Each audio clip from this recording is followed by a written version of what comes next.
Okay, hello everyone and welcome back to Totally Accurate Battle Simulator, and today we're going to be continuing to play through the introduction here with my Celtic Warriors faction plus, Celtic mercenaries that I have here, such as the Axeman and the Gallic Hunter and Spearband and whatnot. And as you can see here, we've got a whole bunch of archers and some lyre playing bards. So we're going to have to deal with these guys, and I think with the amount of archers that are here, I think just some spearband ought to do it. Because here comes the arrows. Unfortunately, the front rows just got instantly decimated, which is, most unfortunate there. Now, the bards, I believe, do attract units, so they're going to distract some of our Celtic warriors. However, we have got at least two guys in the back row here with the archers, and hopefully they will not be distracted by the bards. They will in fact be able to deal with some of these archers, because that's going to be important, because as we saw in the previous time, the Celtic warriors are in fact not able to as effectively deal with archers and ranged attackers like the Romans and the Greeks. So yeah, we're going to have to hope that these guys can at least kill some of these archers, and it looks like they have. We got a shield bash from one guy here. These two are doing fantastic sterling work in the back rows here.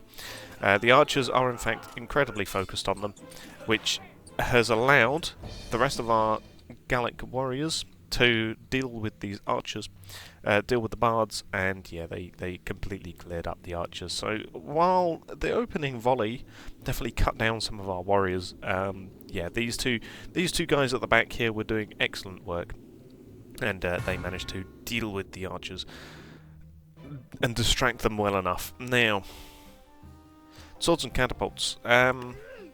Sacrificial lamb at the front here, and then we just have these guys really. So I think just a smattering of warriors, along with some axemen. And you know what? Since I didn't use any last episode, we'll use some mercenaries as well, just to diversify ourselves a little bit, and then we'll also get some skirmishers as well, some mercenaries, and a couple of mercenary hunters, why not? And then we'll go with a swordsman, two swordsmen, and can we fit in a druid? We can fit in a druid. So here's our motley band of Celtic warriors. And yeah, this guy at the front is sacrificial for the catapult, because as you can see, in goes the catapult shot, and that's the whole point of him, because if we bunched him up with the rest of the guys here, they would have all been destroyed by that catapult shot. So now it's a case of hoping that our boys will be able to deal with these swordsmen quick enough so that the catapult can't reload. And here's where these ranged units come in very nicely, because the skirmishers and the warriors are going to be able to, well, the skirmishers and the hunter will hopefully be able to deal with them ASAP before our boys get in there, which will cut down on time for them.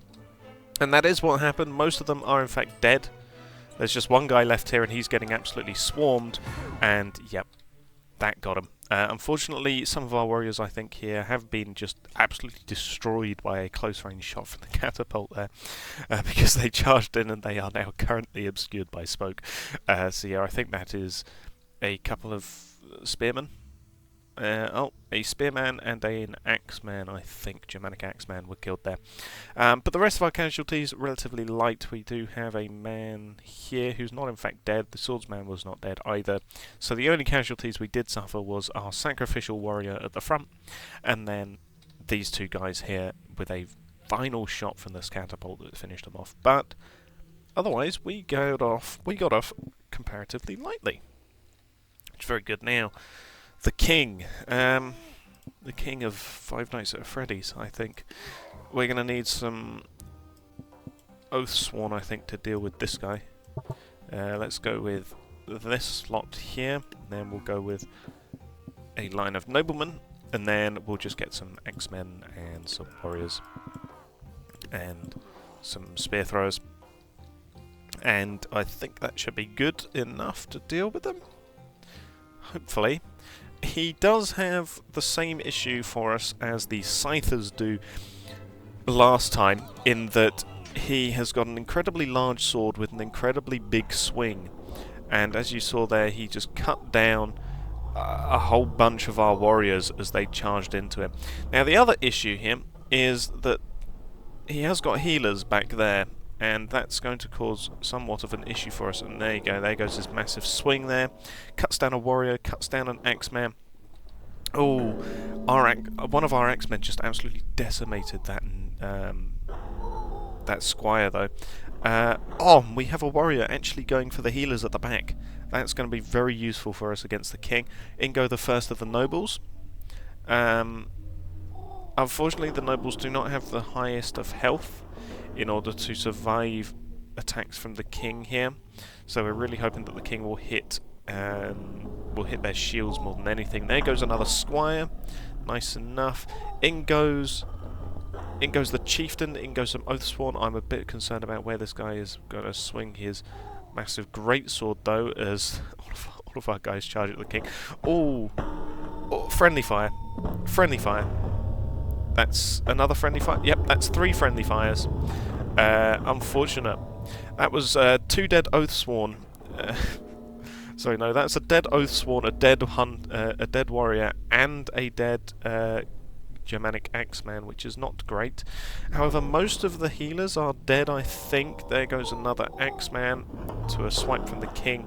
He is getting swarmed. There goes the last of the healers from the Gallic warriors, which means, or the Celtic warriors, which means he is now just going to get swarmed, and it's just a case of how many casualties can he inflict. That's quite a lot of casualties. That's most of the nobles. Most of the nobles and most of the Oathsworn gone there.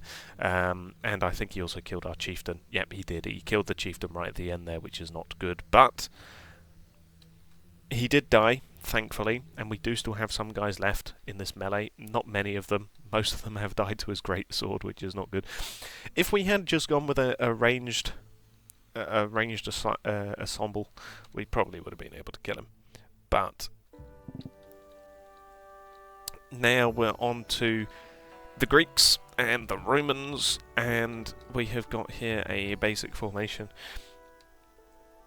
And what are we going to want to do with these guys? Because they got Sarissas. Sarissas are the main issue. We could just overwhelm them with some warriors. And we'll see how that goes.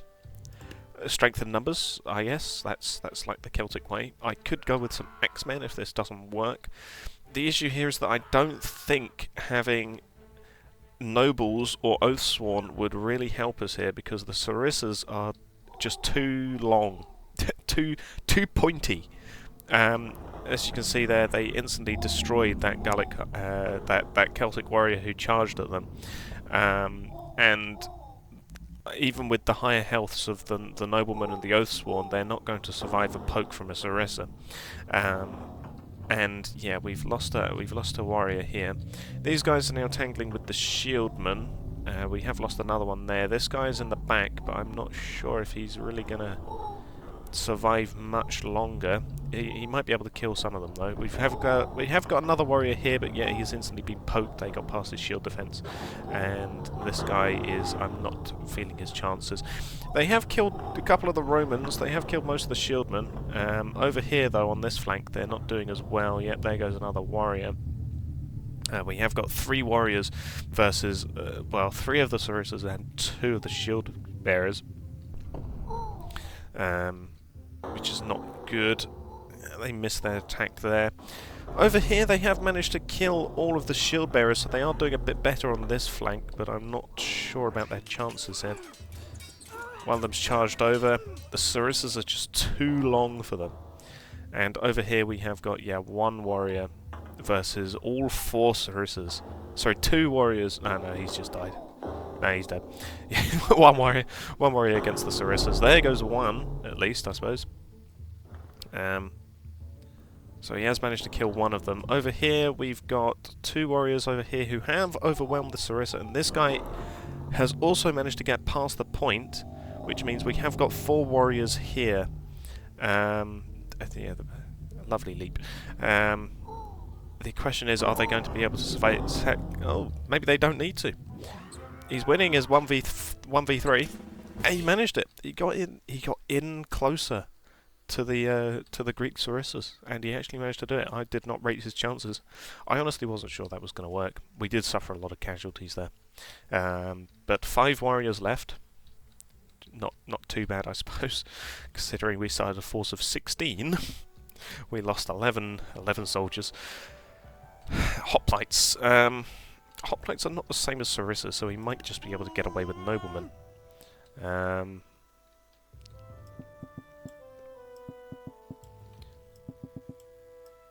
How many can we... okay, we can have 6 per side. 6 noblemen per side versus 7 per side. Yeah, we're slightly disadvantaged on the numbers. But hopefully these noblemen will be enough of a match to mitigate these hoplite shield, these hoplite phalanx that they're possibly going to form. However, it looks like they're all swarming. They're all swarming over this side, and in goes the first of the noblemen, making a nice charge in there. He did not, in fact, die, which is always nice. It's always good when your noblemen don't die on the first one. These guys have been caught a little bit out as a position. They were obviously trying to go and reinforce this flank, but yep, the noblemen have caught up and charged them. Why have you fallen over? Did you fail in your leap? It's very embarrassing for you, Mr. Celtic nobleman. Their larger shields are definitely serving them in better stead. However, we have lost 1 nobleman right here, which is not good. And I'm not seeing any dead hoplites at the moment. And yeah, they're in a bit of a melee right now. Over on this flank, they have killed most of the hoplites, which is good. Over here, yeah, they're not faring quite as well. Most, if not all, of our noblemen are dead. Yep, all of the noblemen are dead, and they are now, yep, moving into the flank. That's 4 hoplites. 4 hoplites to come and help deal with 2 more noblemen, which is not ideal. Yeah, that's a shield bash on this nobleman. Yep, and a spear thrust finishes him off. Got avenged. Oh, we do have another one. We have the small-headed nobleman right here. He did get avenged by this guy, at least, and they are now moving in, counter the charge of these 4 remaining hoplites that are coming in to help.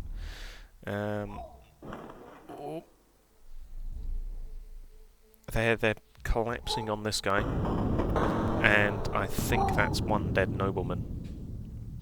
Yep, he's relinquished control of his sword and shield, which means we have got a 1v4 situation, and oh, the shield took the impact.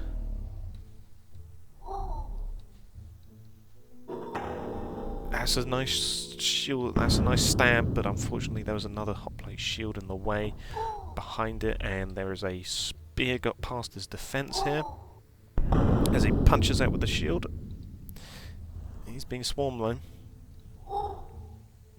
And yeah, that was inevitable, unfortunately. So they had 3 hoplites left, I think. I thought the nobleman would do better than that, but clearly not. We might need a different tactic then. We could go with some long swordsmen, and then some axemen for the attack, and then some warriors, and then what mercenaries can we get? Hunters at 80, so we could get a hunter per side, although I'm not sure how much use they're going to be against the shields. It all depends if they can find an opening, and the hunters are actually faster than the the hunters are actually faster than our soldiers. Oh, they did manage to get one. There's a shield on the ground. They managed to get past the hoplite defense on one of them. Fortunately, this one was slightly off in his aim, which is unfortunate. But in goes the first warrior, and in goes the axeman. The warrior did break up the formation a little bit, and here comes the rest of them. Yeah, they're going everywhere. Okay, the hunters are very far back, giving very far-ranged attack. They have killed another hoplite there, I think. Yeah, that's not the same guy, so they have managed to kill another one. Over here, we have an Axeman tangling with a hoplite. Oh, they just got a shield bash there on that guy. I think that might have actually been one of the great swordsmen. The Axeman here. Yeah, swing and a miss, my friend. Over here, ooh. Oh, unfortunate. This hunter's arrow just missed, and that unfortunately meant that the hoplite slashed down and killed one of our warriors here. The Axeman coming in with a violent slash, as the rest of them also come in here. Over here, the hunter did shoot again, but unfortunately another shield impact, and I think we have got a long swordsman here, as the hoplites are desperately trying to stab them on the ground, and yeah, they managed to kill that guy on the ground, which is unfortunate. Which means we have got a swordsman, not anymore. We've got an axeman on this flank, and we've got another axeman coming over here as well, coming to help. And they're colliding there. Yeah, the shield bashed. Axeman tried to get around his defense, but unfortunately missed. Axeman from the rear, charging in, and the hunter just missed. Over here, unfortunately, the reinforcements that were over here have been killed by the sole remaining hoplite, which means we've just got one swordsman coming in to defend, coming in to help. The Axeman did manage to kill this hoplite, though, which means it's just this guy left. No, he's also dead. Who's left, then? Oh, this guy right here. This guy here, who is still tangling with this Germanic Axeman, who is giving him a big hug as he's trying to get past his defense. They are very much intertwined. They are very close combat, and a shield bash gets him slightly untangled there, as another Axeman comes charging in, very close to that sword point, to that spear point, and he's charging, and yeah, that's an axe right into his breastplate. That definitely will have cleaved it in two. And we also have another one warrior who's still alive as well, and of course both of the hunters. So that actually went rather better than the nobleman. I really thought the nobleman defense would work better, but clearly not.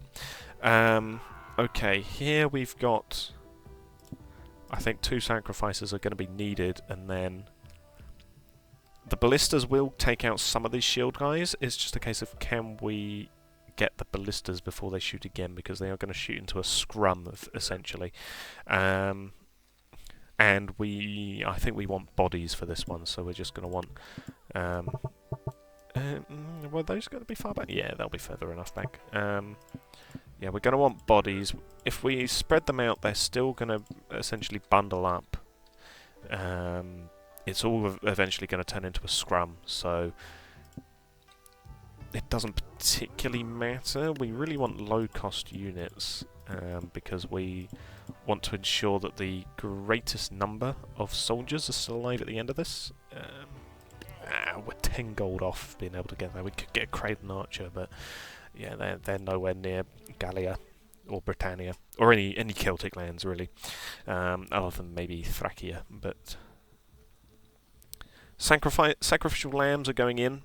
They may leap before the ballistas shoot, which may save them a little bit, in which case they'll just be fighting 6 heavily armed Romans, which I don't think is a particularly good look for them, or what they want to be doing. But in they go, and the ballistas have not in fact shot, which is a concern. Well, both of them are turning over to this guy, though. Oh, there they go. Yeah, unfortunate. Sacrifice died. And what's more unfortunate is that the ballistas did not in fact shoot into the scrum of Romans, which I was really hoping that they would, get some kills, but no. there was no friendly fire incidents with the ballistas, which is rather unfortunate. The first of the guys are going in, though. Unfortunately, most of them are actually going over that side, which is not good. Here goes some over here at least. So there is going to be some distracting these Romans. Our sacrifice, yeah, there he is. He's dead. Our other sacrifice is actually still alive over there. Yeah, most interesting. We just really got to worry about the ballistas. There you go, they've reloaded. And over here we have dealt with most of the Romans. Yeah, there goes the last of them actually, which is very handy. Unfortunately the ballistas... Oh, they've actually killed all of the Romans on both sides. Very handy. Unfortunately though, they are very bunched together. And no shield is going to survive against a ballista shot. So, yep, there they go. It's a case of how many casualties happen. That's 4, I think. Yeah, those guys just got knocked to the side. I saw 2 guys getting thrown back over here, which is an axeman and a swordsman. And I think another warrior also died just from the impact of it passing through. But we do still have guys, and that's the main part, and yeah, the ballistas are not going to survive against, yeah, the oncoming Celtic horde, and yeah, that was defeated for them. Which is good. Good. What's not good is these Minotaurs. Yeah. Warrior spam, again, I guess. Overwhelm. The classic Celtic tactic. Go with these guys. You know what? We'll use some mercenaries as well. We'll use some spearband. And we'll get some skirmishers on the side, I think. There you go. Then we can also afford a couple of axemen as well. I'm not sure how good they are in comparison to the Germanic axemen, but 35 units versus these guys should be well enough. Unfortunately, the Minotaurs are going for the skirmishers, but the skirmishers going for him. Unfortunately, he's pulled back, and that means all of the spears have missed. No, one of them hit his leg. Good. Okay, that's fine. The skirmishers are going in. That's a spear volley of varying proportions. All of them have missed. Yep, all of them missed. No, 2 of them hit. 2 of them hit that skirmisher over there. Or, sorry, two of them hit that Sarissa over there.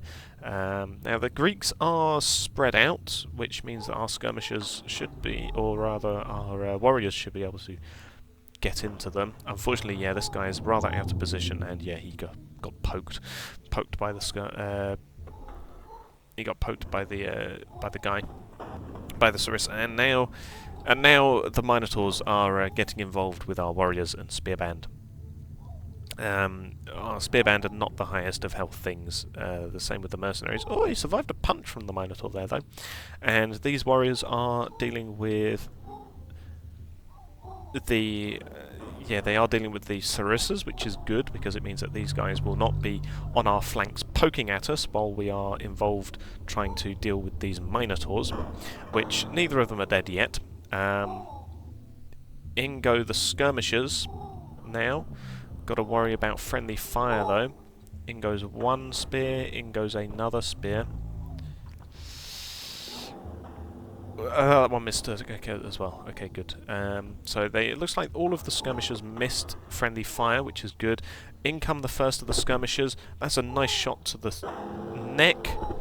That one, I'm not too sure where that went. I think that missed everyone. That's a shot to the leg and to the back. Oh yeah, he got absolutely peppered.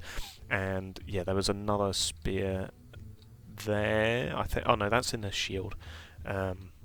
So I think our warriors managed to beat down this guy, and then this guy definitely got very peppered by these skirmishers, and in comes another spear as well. So yeah, it was a combined effort, but we managed to overwhelm them with numbers, which is the Celtic way.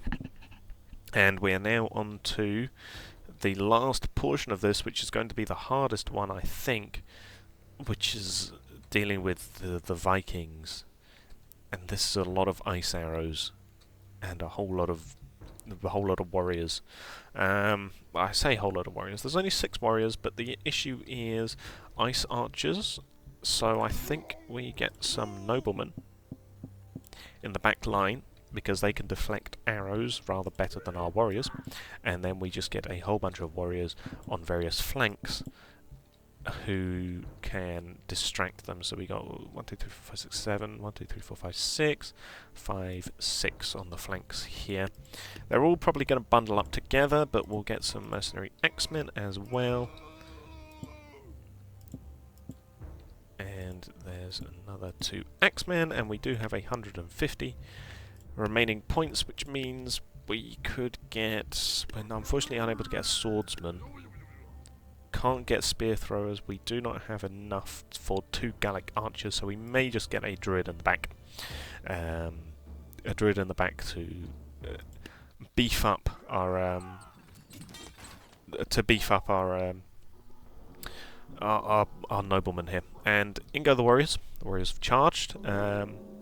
Most of them have managed to avoid the ice arrows by the looks of it, which is handy. And the warriors, the enemy warriors I should say, the Viking warriors, are being distracted by them, most definitely. We do have some guys in the back line, which is handy. That's the good thing about these reckless charges that I have on all of these Celtic units, which is that some of them will overshoot their mark and they may actually get into the rear lines and cause some chaos, which is what these 2 warriors are doing, as well as this warrior right here, who is right now dealing with the distracting these archers, I should say. This guy has had a ice arrow in the back, same with that guy, but they've not died, which is handy.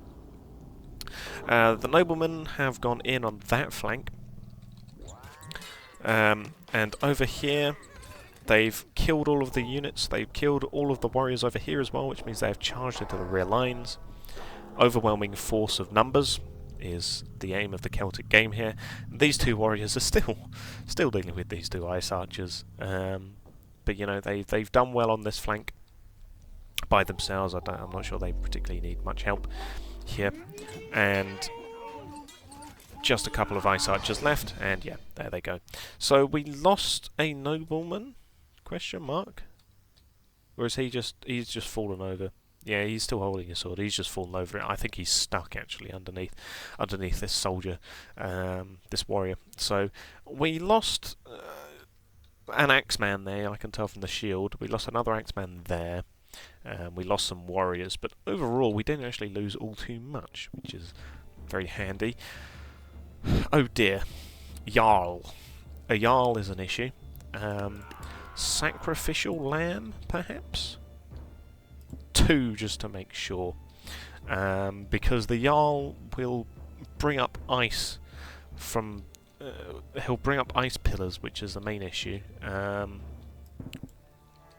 We could just go with some warriors, get some axemen for attack.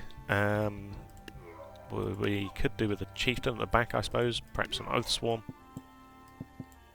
And then some swordsmen for some extra heavy hitting damage.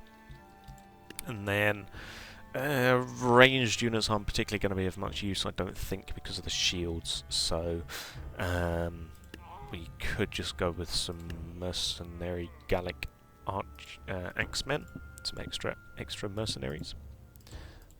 Yeah, and then we're down to 80. I suppose we could get a hunter at the back, I suppose. So in go the sacrifices.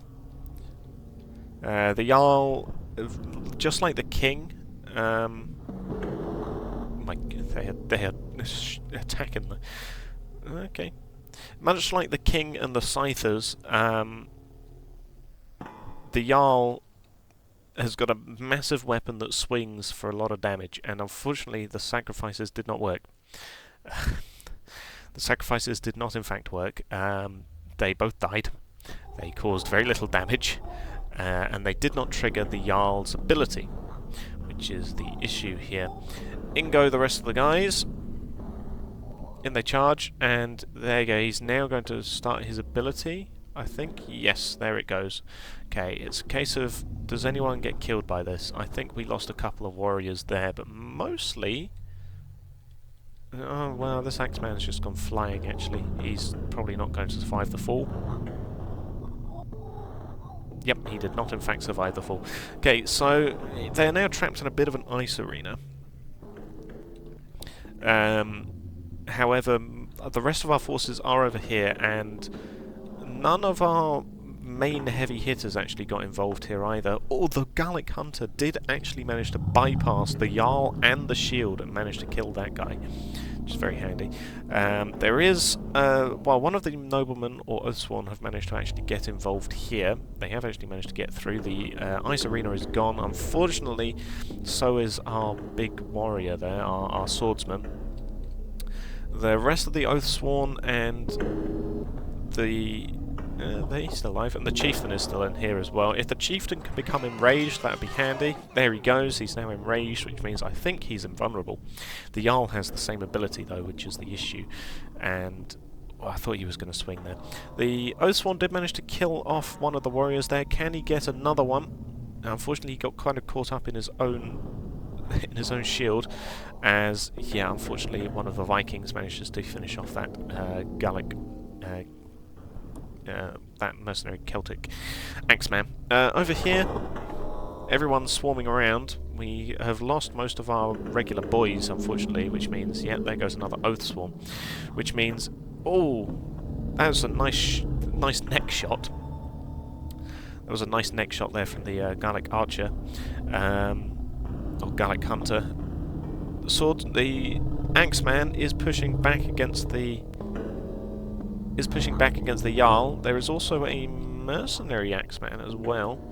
Unfortunately, the Jarl is supported by a warrior, which is not good. Oh, never mind. The Germanic axeman just sorted that. Over here, unfortunately, it looks like we're down to the last Oathsworn, and we're down to the last Oathsworn and our... yeah, there he is. And our chieftain. Oh, unfortunate cleave there manages to kill off both the Germanic axeman and the mercenary. However... okay. The chieftain... oh dear, that's an issue. The chieftain just got caught in his leap. It does mean, however, that this flank over here is done. Chieftain's coming in from the top. And he died to full damage. That is very unfortunate. He either died to full damage or to some sort of hitbox there. Which means we're down to 2 Oathsworns and the Hunter. And one of the Oathsworns is stuck here. Uh-oh, he's enraged. Oh, yep, that's both of the Oathsworn dead. It's down to the Gallic Hunter. And that's all it took. 1 arrow. 1 arrow to the knee. And that's all it took to kill the Jarl, apparently. But he was the last one of our forces. Well, I suppose that showed me saying ranged units aren't going to be of much use here, when clearly, if we didn't have him, we would have lost that. So, there you go. Don't take what I say. But now we've got an even bigger issue here. Ice Archers, 3 Jarls, and these guys. I'm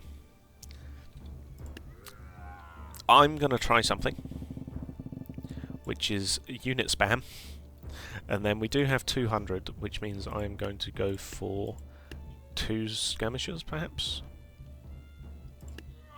Or do we want the hunters? Actually, I think the Gallic hunters might actually be of more use to us.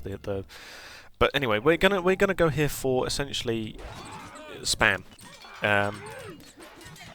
Yep, that's an issue. All 3 of the Jarls just did their ice pillars. It did mean, however, that they caught a lot of their own boys in here. We've got a couple of warriors back here attacking the Ice Archers. Unfortunately, they didn't manage to block that one. They're blocking some of them. This guy is very frozen. They have managed to kill one of the Ice Archers. Meanwhile, a large chunk of our boys are actually stuck outside of the arena, which might be of use to us. They can't do much until the arena's gone, which it has. Unfortunately, I am seeing a lot of enemy warriors still alive, and some of them are actually coming to help their Ice Archers, which is an issue. We don't want that. The warriors are getting stuck in again. Unfortunately, one of the Jarls is enraged. I'm not seeing all 3 Jarls. Oh no, there he is. 2 of the Jarls are enraged, I think, which is an issue. Over here, well, we got this guy who is, yeah, he's dealing with this rear line. This guy unfortunately got froze to death, which is unfortunate, but this warrior is doing sterling work dealing with these ice archers. What's not sterling work is the amount of work that these Jarls are doing against our boys. All three of them are still alive, which is an issue. Warrior spam may not be the way. As yet, then goes another large swing. And yet, two of them are enraged again. There goes another swing, and unfortunately, the Gallic warrior who was over here. Oh no, he's still alive. He made it. He just leapt, and that caused these guys to lose interest. In goes some arrows, and yep, there goes the ice arena again. We do still have two guys back here. Never mind, we have one guy back here. We have no guys back here, and there he goes, the final warrior who has dealt with the ice archers, but yeah, unfortunately. Oh, yep, that's an enraged Jarl. Yep, that's dead. Unfortunate. Okay, warrior spam did not work. That's what I'm seeing here. Okay. How do we do this then? Because the Jarls are the issue here. The Jarls protected by these guys are the main issue here. Do we go noblemen? 3 lines of noblemen, and then perhaps some more Gallic hunters. We'll put them on the flank though. There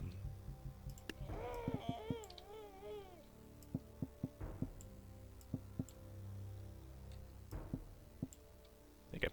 Higher health, higher damage. Noblemen in 3 rows versus these guys might do something. And then our Gallic hunters on the flanks, putting in side shots into these guys, might do something. Yep, they're scoring some hits. Yep, they scored some hits. They scored a hit on a Jarl, which is important. They have killed some of the warriors, so definitely on the flanks was the better option for them. And in goes the second row of mercenary. In go the second row of noblemen, I should say. Now we did see from the last fight that a nobleman or even an oathsworn is not able to survive even a single hit from a Jarl, but that's not going to be the main issue. The main issue is going to be them putting up these ice arenas. Over here, this guy is being rather swarmed by noblemen, and the hunters are going in. Again, they've scored another nice hit there. The Jarl just smacked his own guy there, which hopefully caused some damage. Oh, we have a nobleman. We have a nobleman here who is dealing with the ice archers. Very nice of him. Unfortunately, the Gallic hunters are too busy with the Jarls to really be able to do anything here. And unfortunately, the Jarls are doing excellent work killing our noblemen. There's still this warrior here who is doing an excellent work against our noblemen, and the Jarls are still alive, and our noblemen here are not still alive, which is yeah, not brilliant. Over here they are swarming this guy. He's still not dead though, which is the main issue. We have 3 noblemen. These noblemen here are still not being able to deal with... Oh no, one of the Jarls is enraged. That's an issue. They're still not able to deal with this guy. And there you go. Either they managed to, or the Jarl managed to, with his swing. But over here, he's managed to cut down the nobleman to 1. However, the main thing here is that none of the enemy warriors are still alive. And I think they've managed to kill the Jarl. That's 1 Jarl down, and we have 2 noblemen on this flank. Okay, we're in with a chance here, because, well, we have got this nobleman back here who's dealing with the ice archers, which is handy for our own Gallic warriors. Sorry, mercenary Gallic hunters. The Jarls are all by themselves, which is important because it means there's going to be no warriors who will be able to distract our Gallic hunters. which means that they can just pepper in shots. And now that the last Ice Archer is down, it means they're not going to get attacked from the side at all, which means, hopefully, depending on how much health these guys have, the a pepper of arrows, the rain of arrows, will be able to kill them if our remaining noblemen are not, because we do have 3 noblemen still alive. Or is that... no, he's dead. So we have 1 guy here, 2 guys here, 3 guys there at the back. Unfortunately, though, this guy has just died, so we're down to 2 noblemen, which is 1 guy here and 1 guy back here who is dealing with the Ice Archers. Unfortunately, I think this guy back here is about to die. Yeah, I think he has just been killed, and they are moving on to the remaining guy who is back here dealing with the Ice Archers. In goes a mercenary shot. Oh, hit his arm, lovely, and a charge. Manages to finish it off. I think the mercenary Gallic Hunter was the one to finish him though, and the charge just sort of pushed him around. But it means it's a 1v1.